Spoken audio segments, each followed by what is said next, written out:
Marley, a Jamaican singer, songwriter, and musician, is widely regarded as one of the pioneers of reggae. His music fused elements of reggae, ska, and rocksteady, and his distinctive vocal and songwriting style resonated with audiences worldwide.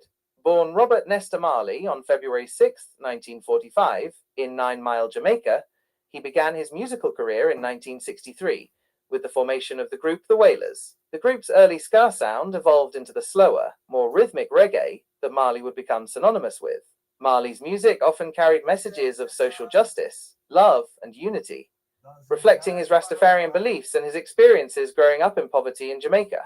His lyrics tackled issues like oppression, inequality, and the struggle for liberation, making him a voice for the marginalized and a symbol of resistance. His international breakthrough came in the mid-1970s with the release of albums like Natty Dread and Rastaman Vibration, which featured hits like No Woman, No Cry and War. His music transcended cultural boundaries, captivating audiences with its infectious rhythms, soulful melodies, and powerful messages. Tragically, Marley's life was cut short by cancer at the age of 36, but his legacy as a musical icon and a cultural ambassador for Jamaica endures. His music continues to inspire and uplift, and his message of love and unity remains relevant in a world still grappling with social and political challenges. Bob Marley's impact on music and culture is immeasurable. He introduced reggae to a global audience, paving the way for countless artists and genres. His music remains a testament to the power of art to inspire change, promote understanding, and unite people from all walks of life.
Here are some interesting facts about Bob Marley.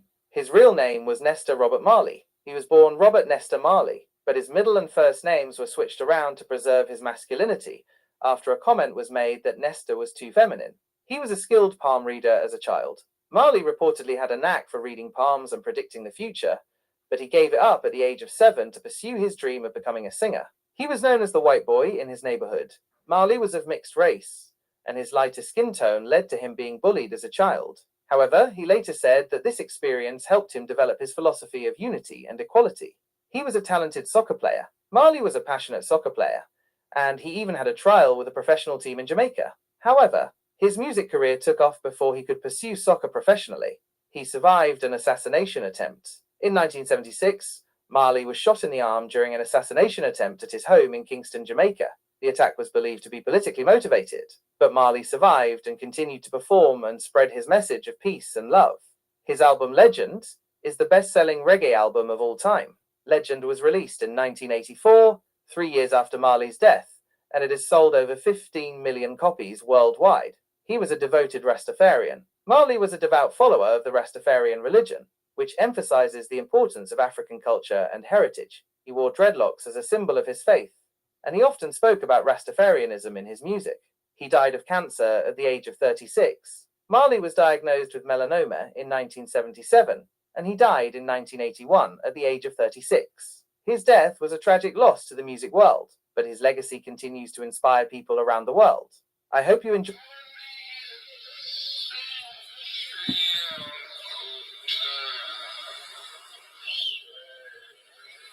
keep you and me in check, keep us under control, keep us passive and peaceful and non-violent.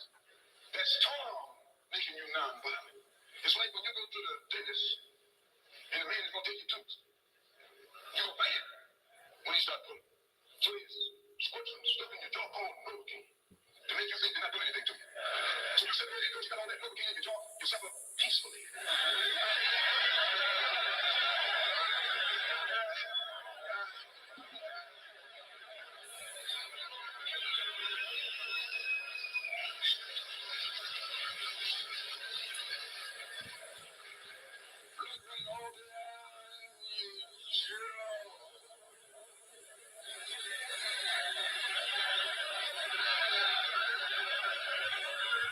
And you don't know what's happening because someone has taught you to suffer peacefully.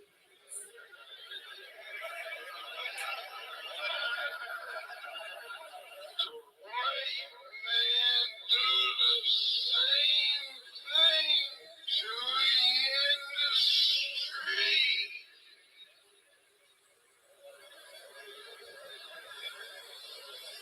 Only you want what knocks on your head and take advantage of you and don't have to be afraid that you're fighting back. To keep you from fighting back, you get these old religious Uncle Toms to teach you and me, but just like Novocaine, suffer peacefully. Don't stop suffering, just suffer peacefully. As Reverend Clee pointed out, let your blood flow in the streets. This is a shame.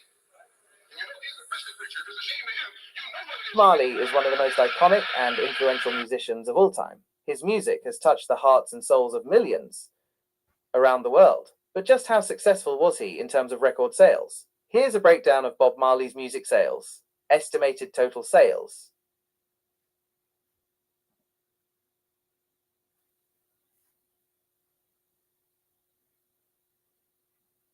It is estimated that Bob Marley has sold more than 75 million records worldwide. This makes him one of the best-selling music artists of all time. Best-selling album. His most successful album is Legend, a compilation of his greatest hits released in 1984. It has sold over 28 million copies globally, making it the best-selling reggae album of all time. Other notable albums.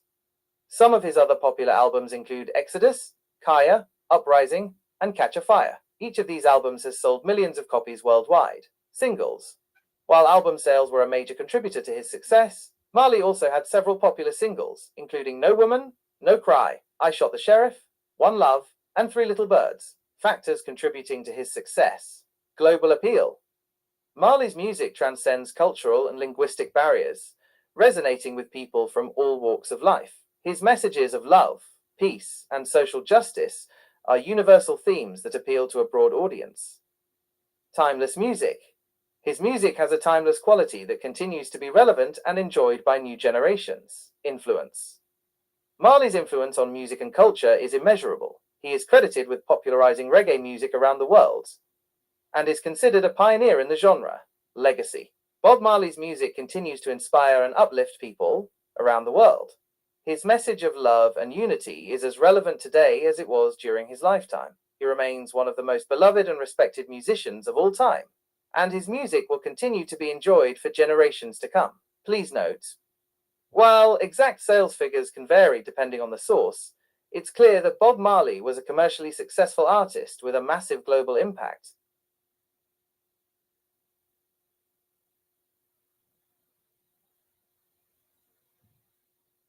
Marley, the legendary reggae musician, had a large family. While the exact number of children is debated, he is officially recognized as having 11 children. Here's a breakdown. With Rita Marley, Sharon Marley, adopted by Bob, Cedella Marley, David, Ziggy Marley, Stephen Marley, Stephanie Marley, adopted by Bob, with other women, Robert, Robbie Marley, with Pat Williams, Rohan Marley, with Janet Hunt, Karen Marley, with Janet Bowen, Julian Marley, with Lucy Pounder, Kai Mani Marley, with Anita Belnavis, Damian Marley, with Cindy Breakspear. It's worth noting that some sources claim Bob Marley fathered other children, but these are not officially recognized. Bob Marley's children have continued his musical legacy in various ways. Ziggy Marley, Stephen Marley, and Julian Marley are all successful musicians in their own right, carrying on their father's influence in the world of reggae. Marley's assassination attempt is a significant event in his life and a reflection of the turbulent political climate in Jamaica at the time. Here's what happened. The incident. Date: December 3rd, 1976. Location: Marley's home in Kingston, Jamaica. Attackers: 7 gunmen. What happened? The gunmen stormed Marley's house 2 days before he was scheduled to perform at a peace concert called Smile Jamaica. They shot Marley, his wife Rita, and his manager Don Taylor. Miraculously, all survived. Motives and perpetrators. Political tensions. Jamaica was deeply divided politically, with violence common between supporters of the ruling People's National Party, PNP, and the opposition Jamaica Labour Party, JLP. Marley, while publicly neutral, was seen by some as sympathetic to the PNP. Possible motives. Theories about the attack include an attempt to stop the Smile Jamaica concert, which was seen as implicitly supporting the PNP, a deeper plot to create a martyr figure and boost support for the PNP. Perpetrators. While no one was ever officially charged, suspicion fell on members of the JLP and their alleged connections to criminal gangs. Some evidence suggests involvement of the CIA, but this remains unproven. Aftermath. Smile Jamaica concert. Despite the attack, Marley bravely performed at the Smile Jamaica concert 2 days later, albeit a shorter set than planned. Impact. The assassination attempt further solidified Marley's image as a symbol of peace and resilience in the face of violence. Controversies. Exact motives. The precise reasons behind the attack remain a topic of debate. Perpetrator identification. While several names have been linked to the attack, no one has been definitively identified and convicted. The assassination attempt remains a complex and intriguing event in Bob Marley's life, highlighting the political turmoil of Jamaica in the 1970s and the dangers faced by those who dared to speak out for peace and unity.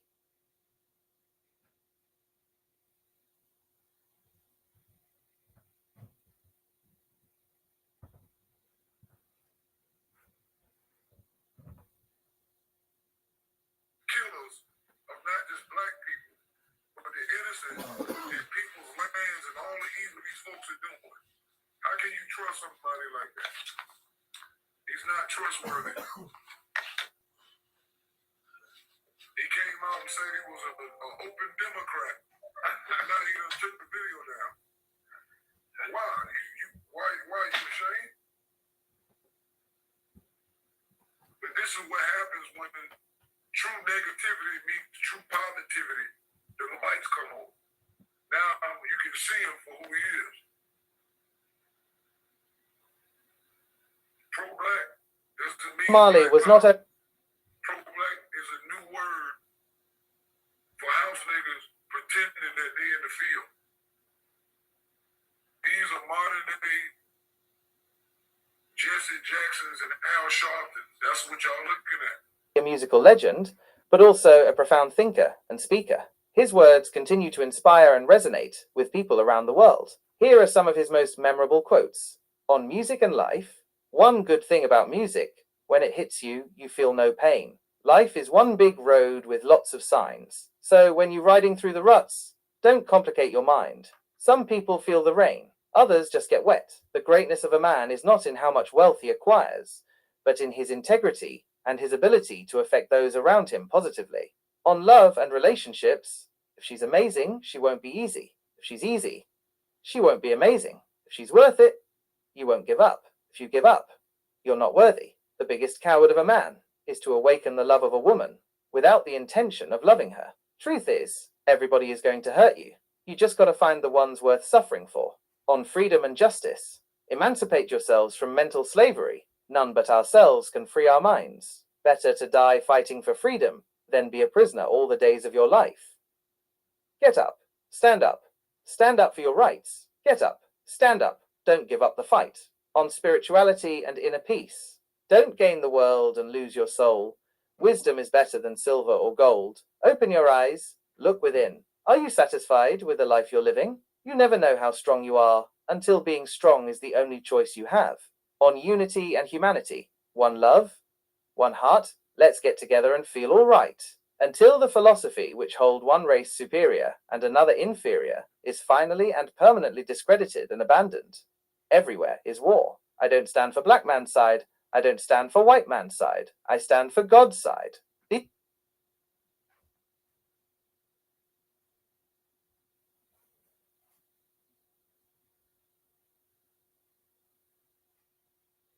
Marley's net worth is a complex topic, as he passed away in 1981 without a will. This led to legal battles, and the management of his estate has evolved over time. Here's what we know. At the time of his death, his net worth was estimated to be around $30 million. Today, his estate is estimated to be worth over $500 million. This increase is due to several factors. Music sales. His music continues to be incredibly popular, generating significant revenue through album sales, streaming, and licensing. Merchandising. Bob Marley's image and brand are used on a wide range of merchandise, from clothing to posters, generating substantial income. Business ventures. The Marley family has been involved in various business ventures, including the House of Marley audio products and Marley Coffee. It's important to note that these figures are estimates, and the actual value of his estate may vary. However, it's clear that Bob Marley's legacy continues to generate significant wealth, ensuring his influence and impact live on.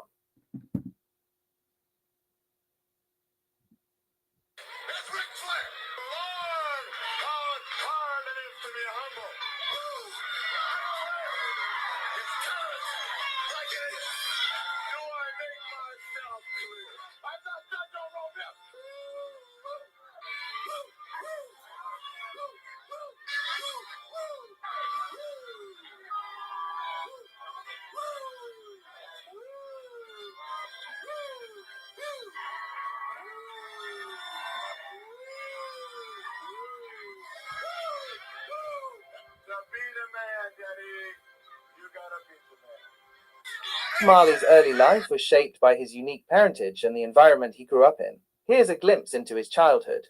Parents. Cedella Malcolm. Bob Marley's mother was a black Jamaican woman. She was young when she had Bob, and he was very close to her throughout his life. She was a strong and independent woman who played a significant role in shaping his values and cultural identity. Norval Marley. Bob Marley's father was a white Jamaican man of English descent. He was much older than Cedella and was a captain in the British Army. Norval Marley was not a significant presence in Bob's life, and he saw his father only a few times before his death, when Bob was 10 years old. Early childhood. Birthplace. Bob Marley was born on February 6, 1945, in 9 Mile, a rural village in St. Anne Parish, Jamaica. Rural upbringing. He spent his early years in the countryside, surrounded by nature and the traditions of rural Jamaican life. This upbringing instilled in him a deep connection to his cultural roots and the natural world. Poverty. Despite his father's background, Bob Marley grew up in relative poverty, especially after his father's death. This experience shaped his understanding of social inequality and injustice, which later influenced his music and message. Moved to Trenchtown. When Bob was a teenager, he moved with his mother to Trenchtown, a poor neighborhood in Kingston. This environment exposed him to the harsh realities of urban poverty, but it was also where he discovered his passion for music and met the people who would become his fellow Wailers. Bob Marley's mixed-race heritage and his experience of growing up in both rural and urban Jamaica gave him a unique perspective on the world. These experiences, combined with the cultural influences of his community, played a crucial role in shaping his musical style, his spiritual beliefs, and his powerful message of love, unity, and social justice.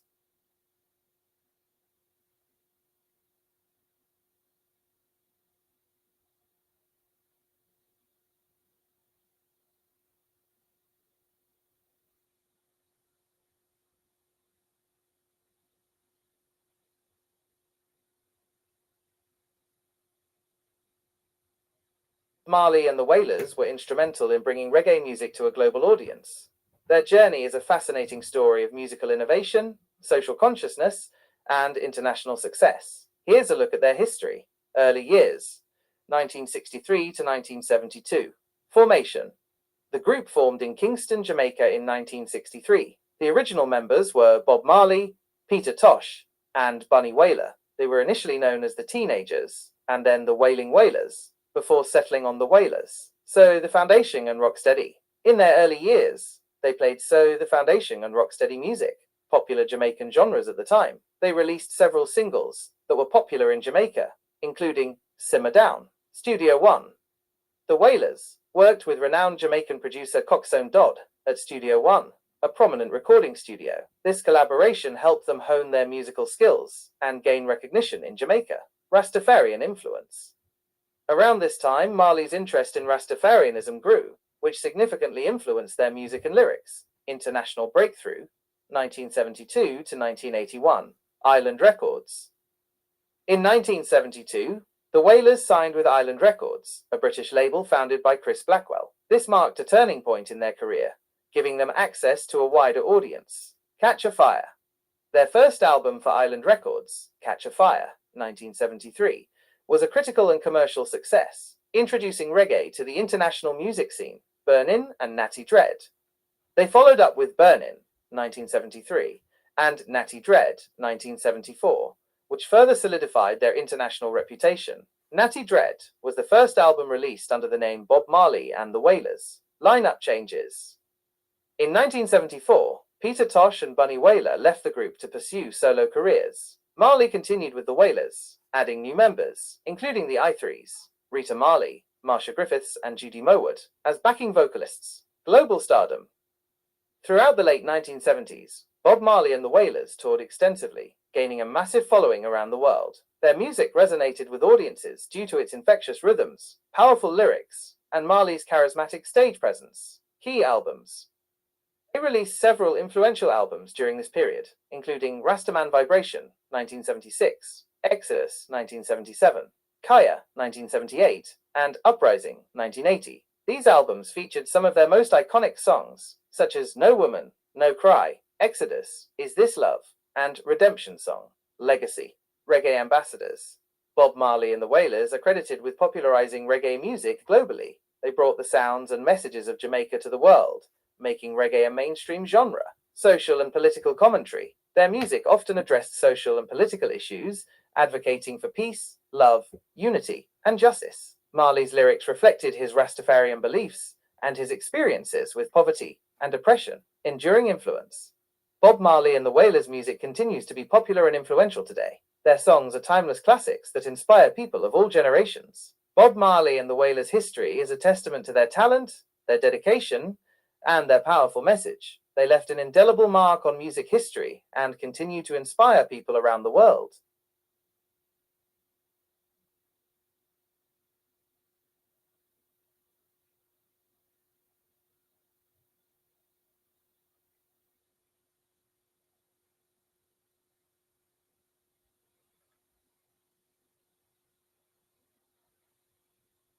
Marley's death and funeral were significant events that reflected his impact on Jamaica and the world. Here's a summary. Death. Cause. Bob Marley died from acral lentiginous melanoma, a rare form of skin cancer. The cancer was first diagnosed in 1977 and spread throughout his body despite treatment. Date and location.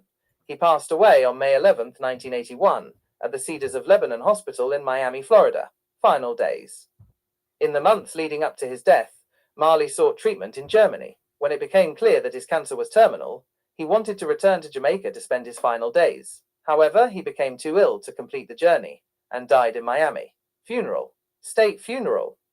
Bob Marley was given a state funeral in Jamaica on May 21st, 1981. This honor underscored his immense cultural significance and the national mourning that followed his death. Ceremony. The funeral service was held at the National Arena in Kingston, Jamaica. Thousands of mourners attended, including dignitaries, musicians, and fans from all walks of life. Eulogy.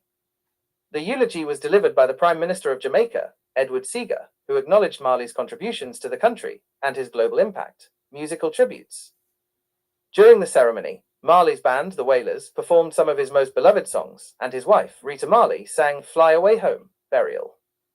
Bob Marley was buried in a mausoleum near his birthplace in 9 Mile, St. Anne Parish, Jamaica. He was buried with his guitar, a Bible open to Psalm chapter 23, and a stalk of cannabis, reflecting his Rastafarian beliefs. Bob Marley's death and funeral were a profound loss for Jamaica and the world. His music and message of love, unity, and social justice continue to resonate with people across the globe, and his legacy as a cultural icon and a champion for peace lives on.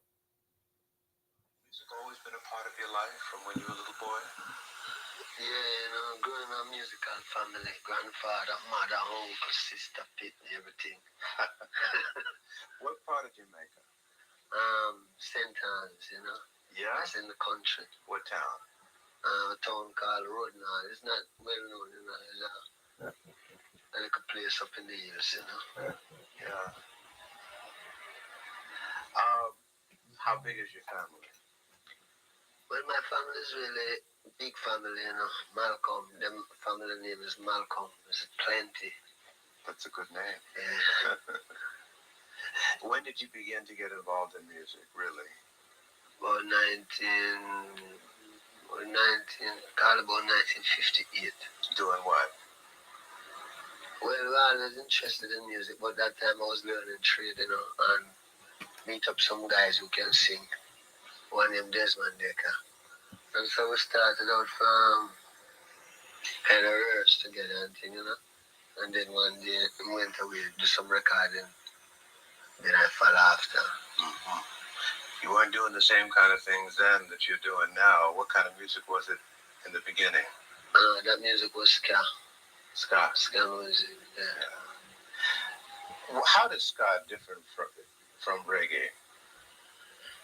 Ska is different in sound, different in style, different played, Mm-hmm. Ska is a more quicker music than reggae. No relation? Yeah, it's almost the same music breakdown to go much slower, Same root? Yeah. It's almost the same music, ska.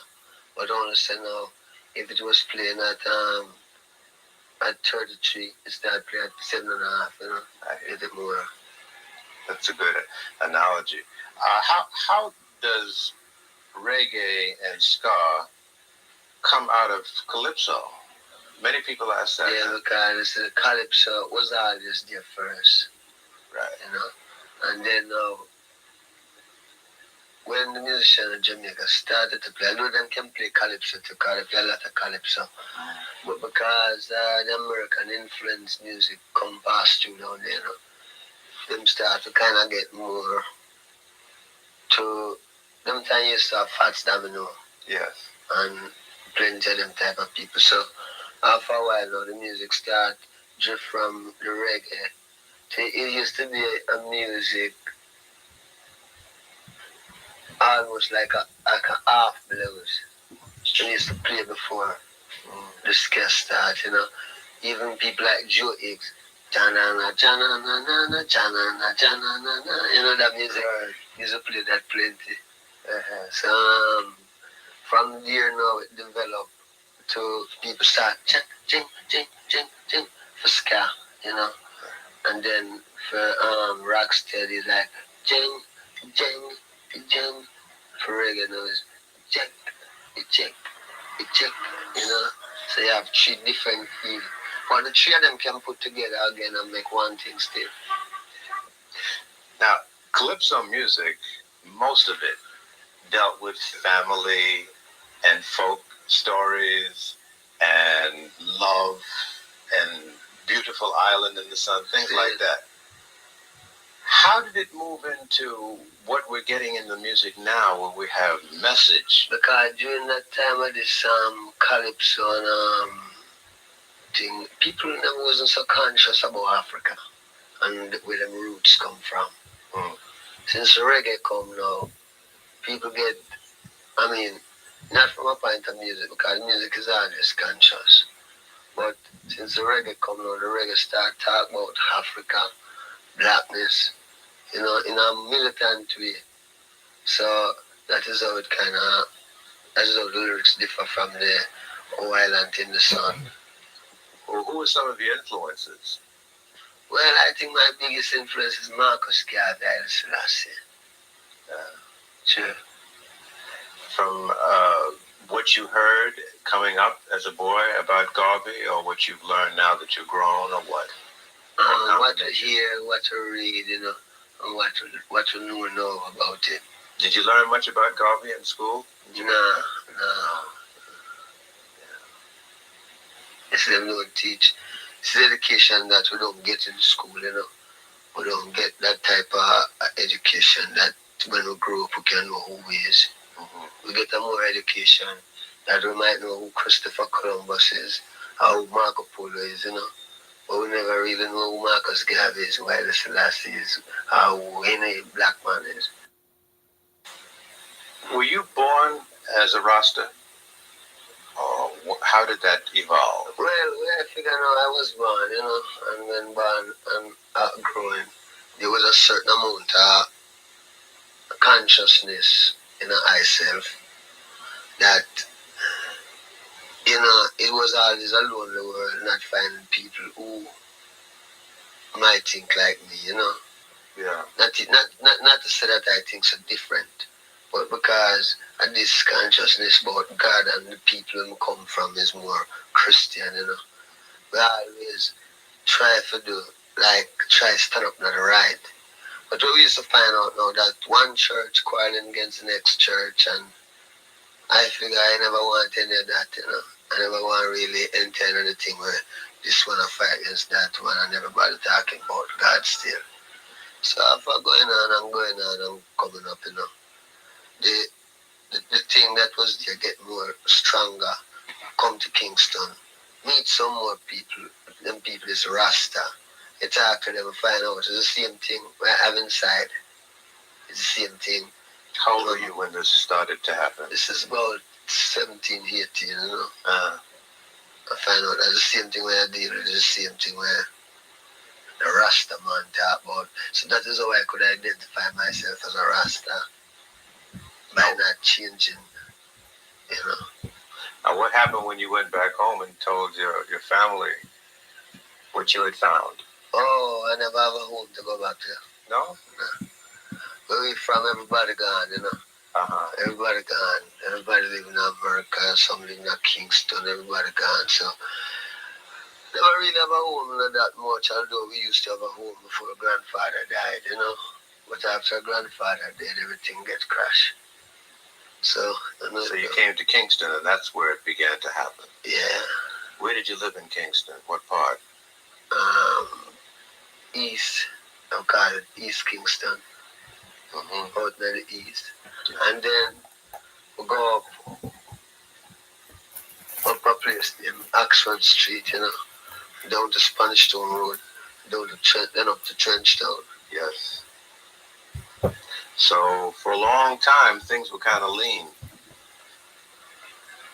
Well, yes, things was kind of lean as can. It leaves to what is your expectation anyhow, To me, it was lean, but I could stand it because coming from a country where you learn to do things like you don't learn to depend on family and all of that, You go out and you plant your own corn and you watch the corn grow. When corn grow, you pick your own corn, you know what I mean? Yes. All of them fruits on them tree, you can get them, So it's a little different though in town. Yeah. You got to do different things to eat, eh? Well, And when you're in cities, a whole different ball game, you know. Right. People have to go to work, catch the bus. You know, the country all day, you go for the donkey, and you ride the donkey to the farm and the cool, you know. Right. In the city, people also catch the bus, go to work, get off work, come back home. You know, so it was a different thing up there. I know a little bit about Jamaica, and I understand in Kingston, Trenchtown is a rough part of town. How did you survive? Well, while living in Trenchtown, you know, as a young man, surviving was easy. The only thing you have to really look out for was the police, you know. Because the police could just get you, frame you, you go to prison, and because you come from Trenchtown, you know, Trenchtown's from them say, where you from? You say, Trenchtown, you're gone. You know, you get shipped out. You know, a lot of people are confused about what a Rasta really is and have a very negative image of the Rasta. Tell us what a Rasta is. See, Christ promised that he will return within 2,000 years, you know, and him say when him come, he will be the King of Kings, the Lord of Lords, the conquering Lion of Judah, through the lineage of King Solomon and King David. Now, my life have great meaning to me, so I really search to find out if God is here. When I search, I looking at Ethiopia, I look all about, looking at Germany, you know, because I'm not prejudice. We look for God. We looking at Ethiopia, I say, one man stand up with these names, Emperor Haile Selassie, name King of Kings, Lord of Lords, conquering Lion of Judah, through the lineage of King Solomon and King David, written in the Bible. One of my things is that the Bible, them say that King James edited the Bible. Now, my understanding is that King James edited the Bible. I don't think he edited it for the benefit of black people. So when the revelation turned out that Haile Selassie is the King of Kings and the Lord of Lords, coming straight through the lineage of King Solomon and King David, then you know, you really know that this is a Christ return. Because we know in this world that when the white man edited, he wouldn't edit it in our behalf. You know, he would have more edited to make it look like England going to be the big thing. But you know, the last days they'll prove out that is Ethiopia Haile Selassie, you know, and Haile Selassie's name is Rasta. So we are called Rastas, you know, called by his name. And then it's a lot of things. We go as far as saying, him say when he return and you call upon him, now this is God. Him say when he return and you call upon him, your mother and your father will forsake you. Now, we know that if you call upon the Catholics, them embrace you. You call upon the Church of God, them embrace you. Any religion you call upon, you might get embraced. The only religion them push you off from is Rasta. But that does make the truth more real, because them say, when you call upon my name, your mother and your father will forsake you. And that is why today you hear Rasta get so much bad name. It's not because Rasta do anything bad, but it's because all the prophecy go with it. When if your mother and your father will forsake you, just imagine people who don't even know you. You know what I mean? Well, in most religions, you go to church on Sunday, and you may go to Bible class once or twice during the week, and that's it. Yeah. Is it pretty much basically the same in Rasta, or is it more involved? No, when we say no, we say that the man is a church. The Bible is there. But what we find out now is that a lot of people read the Bible, but they don't understand the Bible because the approach to the Bible is wrong. I mean, there's no way you can read a book. You just take up a book and just read it in the middle and figure you can find out what was happening from the beginning to the middle. The Bible is a whole book with a whole tradition in it. And from them read to Genesis to Revelation, the whole truth and the whole straight road with the understanding is there. You know, so it's not to say, well then, we just go to church and do like the other Christian. We know that the man is a church. You know? Because see, you just can't overthrow the truth. You know, our people, have our roots. When we search for it, we find it in a Rasta. Because we don't see, there's no other way. We don't see no other way. It's Rasta we find the roots in it. How do you handle fame? I handle fame by not being famous. Come on, you know you're a famous man. No, I mean, not to me. No? Not famous to me. Some people get drunk off of fame. See, I learned from we was coming in. From I just started music. You know, the people them want me. Them show me say, hey, this game is a game where if you don't mind sharp, you lose your consciousness. So the only way you can lose your consciousness is because if you figure say you're getting some people say red, your head might get swell. Right. And if your head swell, that's it. So really don't keep my head in a bandage that it can't swell. True.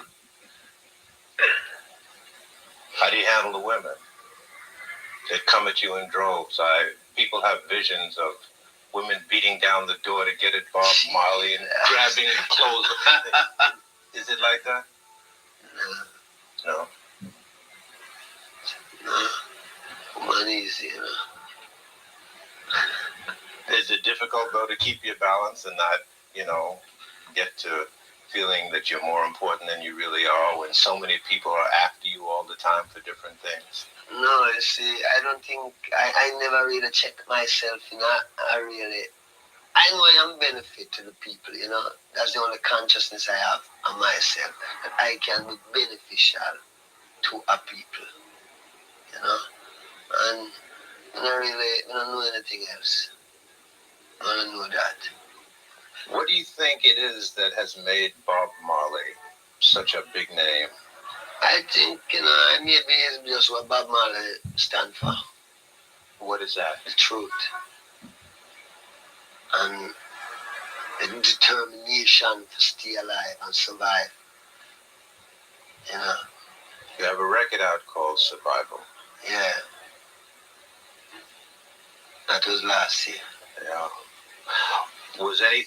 Did anything happen to you that caused you to write that? Well, 1976, I'm shoot off of me, right? Yes. And I figured that was survival, Yeah. What happened when you were shot? You were in your home. Yeah. Was it in the morning or at night or what happened? Well, it was about, that's about 9 o'clock in the night. Yeah. What happened is that the night before, about 3 nights before that, I was living at a place called Poolby, And I went home about 3 o'clock in the morning and get some sleep. And then I was in a lot of gunshot, That was a dream. I was in a barrage, a gunshot, but when it all over, it's like whenever I didn't get no shot, but I see my mother get shot. The vision show my mother get shot in her head. And you want to watch a movie? You're going to need a big screen. Sly Emirates, fly better. what happened is that the vision said, don't run. It's like, doing all of this gunshot is like something that the vision said, don't run, stand up. So when the gunshot started firing on Hope Road, the first thing come back to my mind was the vision. And all I could remember is that the vision said, don't run. And so we have to stand up, And, them fire until it was tired of fire, and then two is naturally a lawful gun battle. Man starts to run and it ease up, And that Where were you hit? Eh? Where were you hit? Me? Yes, sir. Yeah. Went right through? Or just skinned No, it? I'm said lodge inside there. Yeah? Yeah. You never saw the gunman? Well, at that time, no. But you know who did it? Yeah, I know them. Were they caught? No, but I don't call the police. It's just, one of them thing. You have a record company now. Yeah. Why? Oh, a long time we always have a record company. What we have now is a recording studio. When we go into the studio to work, it was a lot of hassle. I mean, we're Rasta. Some people don't want a Rasta in them studio. To stop all of this, you have to make one. Because, what I mean? A man might say, no, you say, I Selassie, I God. Well, what I mean? Go and build your own studio. You know what I mean? So, all right, I Selassie is God, I'm going to build a studio. So, what I mean? And that's where it go. Them things come through sabotage and through pressure. If everything was nice, maybe we wouldn't have to be in a studio. But, it's just a tricky place. It's not everyone really have that humanitarian feeling. Some people just deal with them, don't even know what I'm dealing with. Mm. What's ahead for Bob Marley? Do you know? Do you have an agenda or a master plan? But I feel ahead for I is the unity of Africa. And then when the unity of Africa comes, then people will really understand, saying, there was something in this thing. There is something in it. Do you think of yourself more as an African than a Jamaican? Yeah, because one of the main things is that we're Rasta. From you accept Rasta, you become an Ethiopian, which is Africa. Next thing again, the history of Jamaica shows that the Arawak Indian was living there, and it belonged to the Arawak Indian. Now, our history shows that through slave business, black people come out of the Western thing. So we still figure say Africa is a root, and this is where we must return to. What do you see as most of Africa's problems as far as uniting? I see Africa problem is that outside people keep on fatiguing the people, and make them can't really get them things together. If it's not this superpower, it's that superpower. But Africa is only a place which part of music exploit. Nobody no really. Africa's so rich that it become a man who's going to Africa, steal out to a man, steal and carry back in a country. And Africa stay there like, Africa ready. Garvey used to say Africa for the Africans. Is that how you feel? Yeah, Africa for Africans, a woman abroad, True. Will your home base though always be Jamaica, or someday would you like to live in Africa? Someday be in Africa. Yeah. Maybe we up in Jerusalem. You know what I mean? The same glory and success attained by other men. And what do you think lies ahead for Jamaica?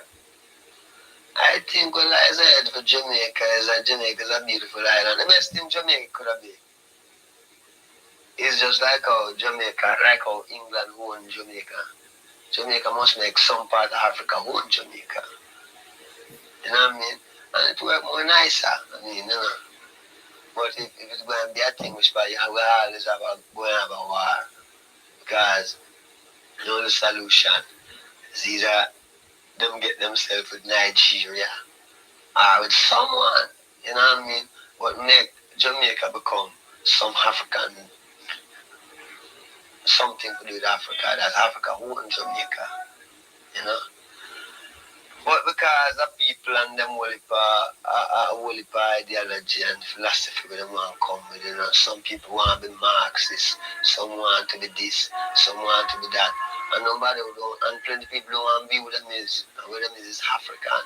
And Africa have its own culture, its own people. And all it needs is people who keep it down for either die out of the earth or something. What is your feeling about the condition of black people here in the United States?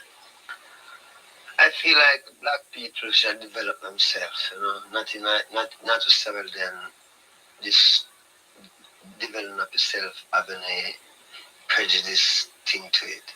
It's just that we are people with our own history and culture. We can educate ourselves. We are the first creators. So we have to really, everything we see on this earth here, is a black man make it. And I'm saying that the white man don't make some, but all wisdom comes from the black man You know, a lot of young viewers look up to you and are going to want to hang on every word and every syllable. Do you have a message for young people? Well, you know, the whole thing again is to really check out the truth of Rasta and don't make like follyism. Don't make it check it out. And don't get too busy that you can't check out the truth. Because the truth is there. And Africa awaits its creators. And we know that the people in the West, headwise, is them ready, you know. Them have to learn, come learn. What I'm learning in the West, them have to carry it home to them people. Make it be a benefit to the people. Because, I mean, how long must the black people suffer? And these are people, you know. And then we have our own culture, we have everything. We don't short anything. We have everything. Plus we have a land that no one is living there. And we must go home to it. And when you go home, you can build all of these big buildings if you want. I mean, if you miss a city, build a city. You know what I mean? If you want a car, you can get a car. I mean, I don't see the big thing. One time America was, you know what I mean, maybe used to have lots of all where I call it, all sort of thing I walk through. Africa is a peaceful place. Then we want to fool black people, but it's a jungle and blah, blah, boom, boom. Where have you been in Africa besides Ethiopia? Zimbabwe. Oh, yeah? Yeah. Gabon. How did Zimbabwe strike you? Well, you know, Zimbabwe nice, man. Zimbabwe really nice. I mean, you know, it's like a paradise in a place. You know, when you go in and see it. Beautiful. How did the people react to you? People's great. Yeah. People good. You know, them places when you go and you see how the people, how the land set up, you see people living. You see a man having mouse on a nice piece. And then the whole thing about it, the climate, you can go out all the while. You know, the climate nice outside. If you want to look on a few lions and things, you can walk and go. And if you want to see some things that man never make, but it look like somebody make it, that's all Zimbabwe too. Because I go in a place and I see some stone farm, where I know it's not the man make it, but the weight farm, you know, is higher than something. It's really been a pleasant and informative experience talking to you, Brother Marley. Nice. I thank you for your time. I agree. Wish you well. That's that. SIP Bob Marley outro.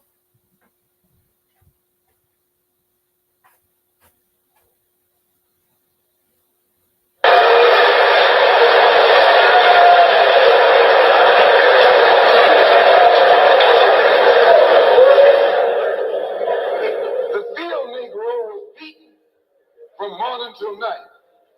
He lived in a shack, in a hut. He wore cast-off clothes. And he hated his master. I say he hated his master. He was intelligent. That house Negro loved his master. But that field Negro, remember, they were in the majority. And they hated the master. Stop wasting your time with Here.